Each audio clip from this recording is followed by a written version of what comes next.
Hello friends, आप सब कैसे हो? आशा करती हूँ आप सब अच्छे हो, मस्त लाइफ को अच्छे से एंजॉय कर रहे हो। आज की हमारी स्टोरी है सुपर लेडी अनिका की। बिना किसी देरी के वीडियो को स्टार्ट करती है। Video start. Anika doctor Amrita की आईडी दिखाकर जल्दी से रूम के अंदर चली जाती है। अंदर जाने के बाद दरवाजे को वापस से लॉक करती है और उस लड़की के पास चली जाती है। उस लड़की को देख देख कर अनिका को अपनी बेटी की याद आ रही थी। अनिका अपने इमोशन पर कंट्रोल करके उस लड़की का हाथ अपने हाथ में थामती है और फिर अपनी आंखें बंद करके उसके हाथ को महसूस करती है। जैसे जैसे वो महसूस कर पा रही थी ऐसे वैसे वो पेन और पेपर पर उस चीज़ को ड्रॉ करती जा रही थी। जब अनिका ने पूरा जो मंजर था उसके हाथ पे उभरी हुई रेखा का हल्की सी उभरी हुई रेखा को भी अनिका ने स्केच के द्वारा अपने नोट पैड पर उतार लिया था। जब उसका वो काम हो गया, अनिका अपनी आंखें खोलती है और उस लड़की का हाथ वापस वहीं पर रख देती है और फिर अपनी नोट पैड में देखती है वो उसने जो अभी उस लड़की ने अपने हाथ पर जो नक्शा बनाया था वो same as it is Anika ने उस पेपर पर बना दिया था। तभी अनिका जल्दी से उस पेपर को फोल्ड करती है, अपनी पॉकेट में डालती है और वहाँ से निकल जाती है। कुछ टाइम बाद अनिका अपनी गाड़ी लेकर होटल के लिए निकल रही थी क्योंकि उस दूसरी लड़की के खाने का और उसके ट्रीटमेंट का भी टाइम हो गया था। इसलिए अनिका जब बिना किसी देरी के उसके पास चली जाती है।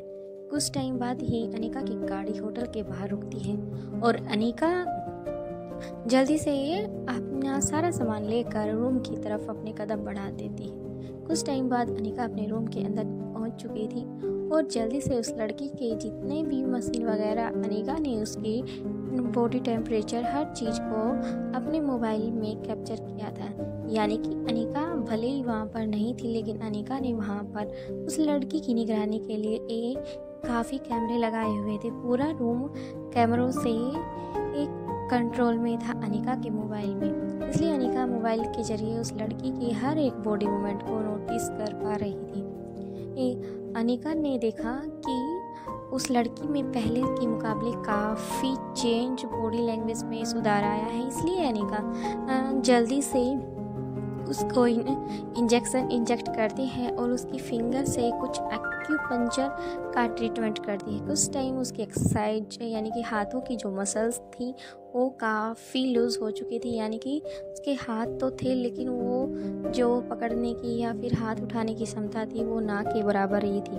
इसलिए अनिका कुछ टाइम के लिए उसके हाथों और उसके हाथ पैरों की कुछ मूवमेंट कराती थी, यानी कि कुछ एक्सरसाइज कराती थी। अनिका जल्दी से हर सारी एक्सरसाइज ये कराने के बाद उसे वापस रिलैक्स करने के लिए छोड़ देती है और उसके लिए जल्दी से जूस और बिल्कुल लिक्विड पदार्थ में सूप लेकर आती है। अनिका बारी बारी से दोनों चीज़ों को उसको खिलाती है और उसके बाद जल्दी से अनिका अपना फ़ोन चेक करती है क्योंकि आज राजलक्ष्मी ने उसे कहा था कि अनिका मैं फ्री जब होंगी तब मैं तुम्हें कॉल कर दूँगी। तभी वो अनिका जैसे ही अपने फ़ोन की तरफ कदम बढ़ाती है ऐसे ही अनिका का भी फ़ोन बज उठता है। अनिका समझ पा रही थी कि ये कॉल किसकी आई होगी। बिना नंबर देखे ही अनिका सीधा कहती है, हाँ बोलो राजलक्ष्मी। तभी राजलक्ष्मी की आवाज़ जो दूसरी तरफ से आती है। तभी वो कहती है कि तुम्हें कैसे पता ये नंबर मेरा है। तभी अनिका कहती है कि मुझे पता है किस टाइम पर कौन मुझे फ़ोन कर सकता है और तुमने नंबर चेंज करके मेरे पास फ़ोन क्यों किया। तभी राजलक्ष्मी कहती है दरअसल वो आज वॉशरूम में मेरा फ़ोन था, वो जल्दी से मेरी पॉकेट से निकल कर ज़मीन पर गिर गया और वहाँ पर पानी था तो उस वजह से उसके अंदर पानी फ़ोन के अंदर घुस गया। इसलिए मैंने उसे सूखने के लिए चावल के डिब्बे में डालकर रख दिया है। तभी अनिका कहती है कि ठीक है। तभी राजलक्ष्मी कहती है कि कुछ ठीक नहीं है मैम, मैं आपसे बहुत ज़रूरी बात करना चाहती हूँ। अगर आपसे हो सके तो आप मुझे मिलने के लिए यहाँ पे आ सकती हो। तभी अनिका कहती है मैं वहाँ पर नहीं आ सकती क्योंकि अभी मैं कुछ इतना ही बोली थी। तभी राजलक्ष्मी कहती है कुछ क्या, आप मुझे बताओगी। तभी राजलक्ष्मी की बात सुनकर अनिका कहती है ऐसी कोई बात नहीं है जो मैं तुमसे छुपाऊँ। दरअसल बात बस ऐसे ही है। हॉस्पिटल में जल्दी से अनिका ने शॉर्ट में सारा केस उसको कह सुनाया। तभी राजलक्ष्मी को भी उस रात का सारा मंजर समझ आ गया, क्योंकि उस रात भी उसके साथ ऐसा ही कुछ हुआ था, लेकिन उसके पास जो उसके साथ था उस टाइम उसने उसके साथ वैसा नहीं करने दिया। इसलिए राजलक्ष्मी कहती है अनिका को, अनिका दी जैसा उस लड़की के साथ हुआ शायद ऐसा मेरे साथ भी हो सकता था, लेकिन मेरे साथ वो अनजाना शख्स कौन था मुझे आज तक नहीं पता लगा। अनिका कहती है कि राजलक्ष्मी तुम इन सभी फालतू बातों को छोड़कर सीधा मुद्दे पर आओ। तभी राजलक्ष्मी बोलती है हाँ, दरअसल बात ऐसे है कि उस लड़की और यहाँ के हर एक गर्ल्स के या फिर जो टीचर है काफ़ी टाइम पुराने, उनसे मैंने इस एरिया के बारे में काफ़ी पूछताछ की है। कुछ जो हमारी मेड है उनसे मुझे ज़्यादा इन्फॉर्मेशन मिली है, क्योंकि उसका मानना है कि यहाँ पर कुछ ऐसे दरिंदे या इंसान या शैतान भी कह सकते हैं, यानी कि इंसान के रूप में शैतान, जो लड़कियों को तो ऐसी पोजीशन यानी कि ऐसी हालत में छोड़ देते हैं, ना तो वो जिंदा होती है ना वो मृत पाई जाती है। लेकिन अगर लड़कियों के सिवा अगर वहाँ से कोई इंसान यानी कि कोई जेंट्स वहाँ से गुजरता है तो उसकी डेड बॉडी ही बाहर मिलती है। अनिका ने ये सारी बातें सुनी, अनिका भी काफ़ी कंफ्यूज हो गई, भाई ऐसा क्या होता है कि वो लड़कियों को तो ऐसी कंडीशन में छोड़ देता है, नहीं तो वो मरती है नहीं वो जिंदा है, और जेंट्स को वो मौत के घाट उतार देता है, ऐसा क्या हुआ होगा। तभी अनिका अपनी आंखें बंद करती है और उस लड़की के हाथ पर बने हुई ड्राइंग को महसूस करती है और जल्दी से राजलक्ष्मी को कहती है तुम उस रास्ते से गई थी, क्या तुम्हें कोई वहाँ साइड से कोई गलियारा दिखाई दिया। तभी राजलक्ष्मी कहती है मैंने वहाँ पर कुछ नहीं देखा, क्योंकि काफ़ी अंधेरा हो चुका था, इस वजह से मुझे काफ़ी घबराहट और डर भी लग रहा था, इसलिए मैं अपने पैर पीछे की तरफ ना खिसकाकर आगे की तरफ ही बढ़ते जा रहे थे, साइड की तरफ ना देखकर सीधा आगे की तरफ ही देखे जा रही थी। तभी अनिका ने कहा कि चलो छोड़ो और क्या हुआ। तभी राजलक्ष्मी आगे अपनी बात को जारी रखते हुए कहती है और मैम, जिस लड़की की जगह पर आपने मुझे भेजा है और अभी तक जितनी भी लड़कियां गायब हुई हैं सभी मिडिल फैमिली से ही बिलोंग करती हैं, यानी कि जिनके बारे में ज़्यादा छानबीन उनके परिवार वालों ने नहीं किए हैं, और ये जो इंसान है या दरिंदे ही ये उन लड़कियों का ही शिकार करते हैं, या तो फिर मिडिल फैमिली से हो या फिर गांव से शहर पढ़ने के लिए कोई लड़की आई हो, उन्हीं का अभी तक शिकार हुआ है। कोई रिच फैमिली से किसी लड़की का अभी तक ऐसा कोई हालत में नहीं मिली है। तभी अनिका कहती है कि ठीक है। राजलक्ष्मी कहती है मैम, अगर मुझे दोबारा किसी चीज़ या कोई भी बात पता चली तो मैं आपको इस नंबर या फिर मैं अपने फ़ोन से ही कॉल करूँगी। अनिका कहती है ठीक है राजलक्ष्मी, अब तुम अपने काम पर ध्यान दो और जल्द से जल्द हमें ये केस सोल्व करना है, क्योंकि बहुत सी सारी लड़कियों की जान तो जा चुकी है, लेकिन हम आगे किसी लड़की के साथ ऐसा घिनौना काम नहीं होने दे सकते। हमें अपने मिशन को जल्द से अंजाम देना होगा। राजलक्ष्मी भी यस बोल देती है और फ़ोन कट कर देती है। तभी दूसरी तरफ से निशा आती है। निशा राजलक्ष्मी को देखती है और कहती है तुम इतनी देर से किससे बात करती हो। तभी राजलक्ष्मी कहती है कोई नहीं, बस मेरी दीदी है, बस मैं उससे ही बातें कर रही थी। तभी निशा कहती है ऐसी क्या बात है, तुमने काफ़ी टाइम हो गया और तुम क्लास में भी नहीं आई। तभी राजलक्ष्मी कहती है दरअसल बात ऐसी है कि मैंने काफ़ी दिन हो गए अपनी दीदी से बात किए हुए, तो बस मैं बातें कर रही थी। और तभी निशा कहती है तुम रात और रास्ता और कौन सा अंजाम की बात कर रही थी। तो अभी राजलक्ष्मी हड़बड़ा जाती है और उसके मुंह से कुछ निकलता उससे पहले ही उनकी टीचर आ जाती है और राजलक्ष्मी को कहती है तुम यहाँ क्या कर रही हो और तुम क्लास में क्यों नहीं आई। तभी राजलक्ष्मी कहती है कि मैम दरअसल मेरी तबीयत थोड़ी सी ख़राब थी तो मैं इसलिए यहाँ पर टहल रही थी। तभी निशा भी बात को संभालते हुए कि हाँ में हाँ मिला देती है और टीचर वहाँ से गुजर कर अपनी दूसरी क्लास के लिए निकल जाती है। दोनों दोस्त अपने रूम की तरफ बढ़ जाती हैं। दूसरी तरफ जहाँ ये सब चल रहा था वहीं दूसरी तरफ एक अंधेरे कमरे में एक लड़का काफ़ी तड़प रहा था और उसको जंजीरों से भी बांधा गया था। टाइम पर हर चीज़ की फैसिलिटी उसको दी जा रही थी, लेकिन वो बस एक ही आवाज़ गुहार लगा रहा था, प्लीज़ मुझे जाने दो, प्लीज़ मुझे छोड़ दो। लेकिन उसके पास जो औरतें थी उन्हें ये जब आवाज़ सुनी तो वो जल्दी से आकर उसको एक इंजेक्शन इंजेक्ट कर देती है। तभी एक और रौबदार आवाज़ उन औरतों को सुनाई देती है। वो और कोई नहीं बल्कि लच्छो थी। लच्छो उनसे कहती है कि मैंने कितनी बार कहा है कि इसे खाना खिलाने के बाद वापस इसके मुंह को बांध दिया करो, और टाइम पर हर चीज़ की फैसिलिटी मैंने तुम्हें इसलिए दी है ताकि ये यहाँ पर कोई शोर शराबा ना करे। और कितनी बार मैं तुम्हें समझाऊं कि हमारे लिए ये एक चाबी का काम करने वाली मशीन है, और ये समय आने पर ही इस चाबी से हम ताले को खोल सकते हैं। तभी वो औरतें अपना सिर झुका लेती हैं और बोलती हैं, सॉरी, हमें माफ़ कर दिए, हमसे ही दोबारा ये गलती नहीं होगी। तभी उन औरतों की बात सुनकर लच्छो कहती है, कोई नहीं, अब की बार मैंने तुम्हें माफ़ कर दिया है, लेकिन आगे ऐसी गलती हुई तो तुम अपना अंजाम समझ सकती हो, क्योंकि लच्छो किसी को भी नहीं छोड़ती। तभी औरतें अपना सिर झुकाकर लच्छो के पैरों की तरफ बढ़ जाती हैं और गिड़गिड़ाने लग जाती है। तभी लच्छो के पैर की तरफ उस औरत का सिर जाकर लग जाता है, जिससे लच्छो को काफ़ी गुस्सा आ जाता है। वो उस पैर से ही उस औरत को इतनी ज़ोर से लात मारती है कि वो जाकर पीछे की तरफ लुढ़क जाती है।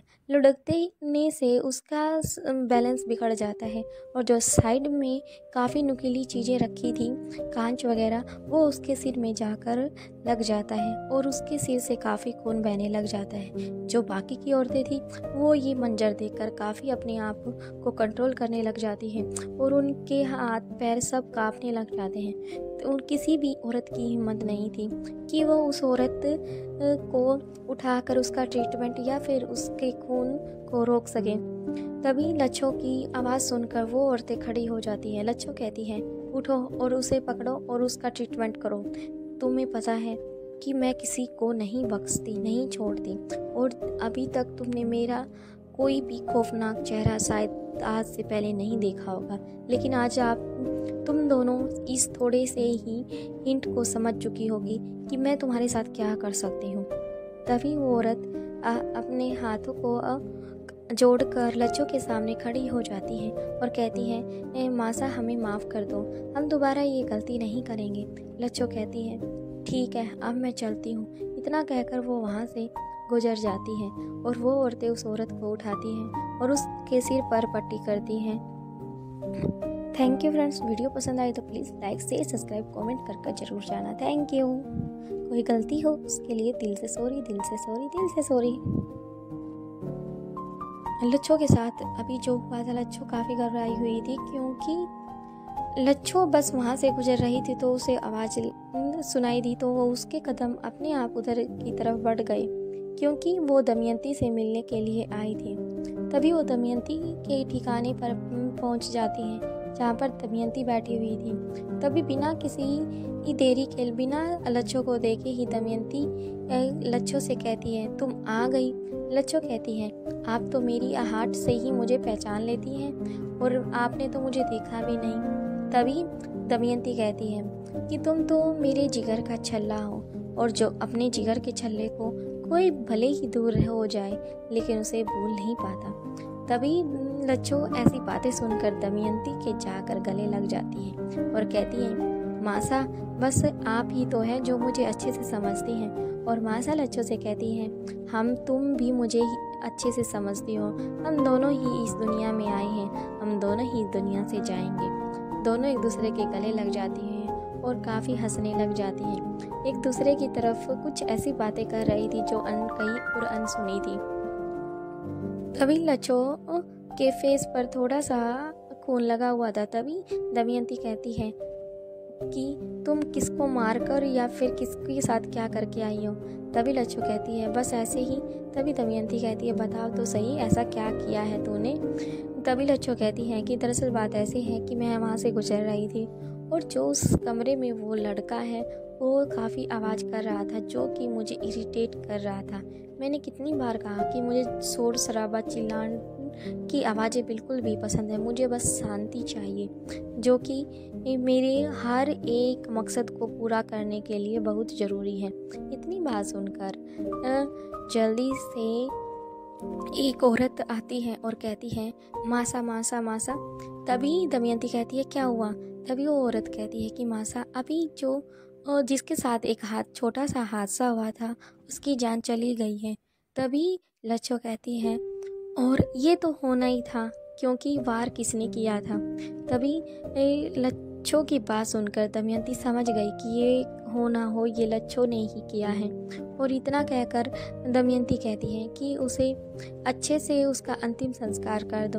तभी वो औरत वहाँ से चली जाती है और कुछ आदमियों के साथ वहाँ पर पहुँचती है, जहाँ पर वो औरत अपना दम तोड़ चुकी थी, क्योंकि आखिरी सांस में जब वो जिंदा ही थी। लेकिन उसने दोनों औरतों से कहा था कि बहन, अगर तुम मुझसे प्यार करती हो और तुम्हारे लिए मेरे मन में कोई भी दया भाव हो, तो प्लीज़ मुझे इस संसार से मुक्ति दिला दो।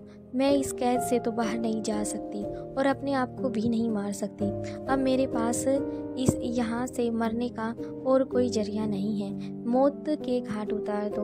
मैं तुम्हारे हाथ जोड़ती हूँ। मैं तुम्हारे हाथों अपनी झोली करके तुमसे भी मांगती हूँ। प्लीज़ मुझे मौत के घाट उतार दो, क्योंकि मैं उन औरतों के साथ और किसी के साथ भी कोई नाइंसाफ़ी ना तो देख सकती हूँ और ना कर सकती हूँ। जितनी भी मेरी मजबूरी रही, बस मेरी वो एक बहुत बड़ी मजबूरी थी। इसलिए मैं इस मजबूरी के बंधन से आज़ाद होना चाहती हूँ। इसलिए मुझे आज़ाद कर दो। लेकिन उन दोनों औरतों में से किसी ने भी उसे मौत के घाट नहीं उतारा, बल्कि उसके गले लग गई। तभी उसने जो हाथ में नीचे जो नुकीली चीज़ें पड़ी हुई थी, उसने अपने हाथ में ली और अपने गले को काट दिया। इतना ये सब देखकर वो दोनों औरतें काफ़ी रोने लग गई और एक दूसरे की तरफ देखकर गले लगकर और बहुत ज़ोरों ज़ोरों से रोने लग गई। जब वो औरतें अपने आप को कंट्रोल करके बाहर लच्छों के पास गई, तो उन दोनों में से किसी की भी हिम्मत नहीं थी कि वो लच्छों की तरफ नज़र भरकर भी देख सके। इसलिए वो सीधा दमयंती से ही सारी बातें कह सुनाई, और वो दमयंती ने भी समझ चुकी थी और उनके साथ कुछ आदमियों को भी भेज दिया। जल्दी से उस औरत का अंतिम संस्कार कर दिया गया। दूसरी तरफ रोहित मारवा की गाड़ी शिमला पर के हाईवे पर पहुंच चुकी थी। उस टाइम बाद ही रोहित मारवा शिमला पहुंच चुका था और उसने अनिका का एड्रेस भी मालूम कर लिया था। उसने अनिका वाले होटल में ही एक रूम बुक कर लिया। लेकिन रोहित मारवा ने अपना हुलिया बिल्कुल चेंज कर दिया था। वो बिल्कुल एक ऐसे बूढ़े इंसान का हुलिया उसने अपनाया था, जो देखने में तो यंग लग रहा था, लेकिन उसकी कद काठी, उसका फेस, उसके हर चीज़ को देखकर ये कहना मुश्किल हो रहा था कि ये यंग है या फिर ओल्ड। रोहित मारवा का ऐसा हुलिया देखकर खुद चिराग भी दुविधा में पड़ गया था कि ये रोहित मारवा है या फिर कोई और। तभी रोहित मारवा को देखकर चिराग कहता है, सर आप तो मेरी ही पहचान में नहीं आ रहे, तो फिर अनिका मैम की कैसे पहचान में आएंगे। तभी रोहित चिराग से कहता है, मेरी अनिका और सभी लड़कियों में अलग है और मुझे वो इस हुलिये में भी पहचान सकती है और पहचान भी लेगी। अगर वो मुझे 2 मिनट के लिए भी ताकती रही तो वो मेरे लिए ये हुलिया भी कम पड़ जाएगा उसे जानने और पहचानने के लिए। तभी चिराग कहता है कि तो फिर आपको पता है अनिका मैम आपको पहचान लेंगी, तो फिर आपने हुलिया क्यों बनाया है? आप हुलिया मत चेंज करो, आप सीधे डायरेक्ट जाकर अनिका मैम से बात कर सकते हो। तभी रोहित मारवा कहता है कि मैं अनिका के सामने नहीं जाऊंगा और इधर उधर ही उसके आसपास ही रहूँगा। ये जो मेकओवर है वो तो मैंने इसलिए किया है ताकि मैं किसी की भी पहचान में ना आऊँ कि मैं रोहित मारवा हूँ। तभी चिराग मेहता उसकी सारी बातों को समझ गए और कहने लग गए, सर अगर आपने ही हुलिया चेंज कर लिया है तो मुझे भी अपना हुलिया चेंज करना होगा, क्योंकि मुझे भी सभी लोग जानते हैं कि चिराग मेहता रोहित मारवा का सेकंड हैंड है। तभी रोहित कहता है, हाँ चिराग तुमने बात तो बिल्कुल 100% सही की है। तभी चिराग भी अपना हुलिया चेंज कर देता है और रोहित के साथ होटल में चला जाता है। उन दोनों ने अनिका के ऊपर वाला जो फ्लोर था उसके ऊपर ही अपना रूम लिया था। उस रूम के अंदर जाकर रोहित मारवा ने जल्दी से वॉशरूम की तरफ ना होकर वॉशरूम के सट के जो पर्दे लगे हुए थे उनमें से एक खोल किया, क्योंकि अनिका की हर टाइमिंग रोहित मारवा देख रहा था। पूरा 24 हॉर्स हो चुके थे। रोहित मारवा ने देख लिया था कि अनिका किस टाइम आती है और किस टाइम जाती है। उसके बीच में आकर जब अनिका अपने रूम में नहीं थी, उस टाइम पर रोहित मारवा ने अपना प्लान बना लिया था और एक दीवार में से एक छोटा सा छेद करके मिनी कैमरे को उसके नीचे लटका दिया था। वो देखना चाहता था कि अनिका क्या करती है और अनिका के दिमाग में चल क्या रहा है। इसलिए रोहित ने ये सब गेम किया था और ये सब प्लान उसने शिमला आते आते सब प्लान कर लिया था। रोहित का ये सब प्लान देखकर खुद चिराग भी काफ़ी दुविधा में पड़ गए थे। वो बस ये सोचे जा रहे थे, अगर रोहित मारवा सर ये कहते हैं कि अनिका मुझे इस हुलिये में पहचान लेगी, जो कि किसी भी नॉर्मल इंसान के लिए पॉसिबल नहीं है, तो फिर रोहित मारवा ने जो ये कैमरा नीचे किया है, क्या अनिका मैम इसको नहीं पहचानेंगी? तभी ये सब सोच ही रहा था। तभी रोहित मारवा चिराग से कहता है कि क्या सोच रहे हो तुम? ये सोच रहे हो कि मैंने ये कैमरा नीचे क्यों किया? और तभी चिराग हाँ में सिर हिला देता है। तभी रोहित मारवा उसे समझाता है, ये पर्दे के बिल्कुल सटके हैं, जो पर्दे का कलर है बिल्कुल मैंने उसी कलर से ही ये छोटा कैमरा मंगवाया है, जिसे कि अनिका इस तरफ लगाए तो उसे अलग से कुछ चीज़ शो ना हो। तभी चिराग बातें समझ जाता है और रोहित मारवा से कहता है कि सर आप भी अनिका मैम से ऊपर हो। तभी चिराग की बातें सुनकर रोहित मारवा के फेस पर हल्की सी स्माइल आ जाती है। तभी अनिका अपने रूम में आती है और रोहित मारवा ये सब अपने फ़ोन में देख पा रहा था कि अनिका रूम में आई। और तभी अनिका ने पर्दे को जब साइड किया तो रोहित मारवा ने देखा कि वहाँ पर एक लड़की है जिसका ट्रीटमेंट अनिका कर रही है। रोहित का मन कर रहा था कि वो अनिका के पास जाए और अनिका से पूछे कि ऐसा क्या हुआ है इसके साथ और ये कौन है, क्योंकि अनिका जैसे जैसे उसका ट्रीटमेंट कर रही थी वैसे वैसे वो लड़की दर्द से करा रही थी। रोहित चाहता तो एक पल में नीचे जाकर अनिका से सारी बातें पूछ सकता था, लेकिन वो अनिका के इस प्लान को ख़राब नहीं करना चाहता था। इसलिए रोहित मारवा ने ऐसा कोई काम करना बेहतर नहीं समझा जिससे कि अनिका कंफ्यूज हो जाए। थैंक यू फ्रेंड्स, वीडियो पसंद आए तो please like share subscribe comment कर जरूर जाना। गलती हो उसके लिए दिल से सॉरी। और फिलहाल ये किसी ने मुझे फ़ोन पर बताया है, नोटपैड में नहीं है, कोई गलती हो उसके लिए सॉरी पहले से ही।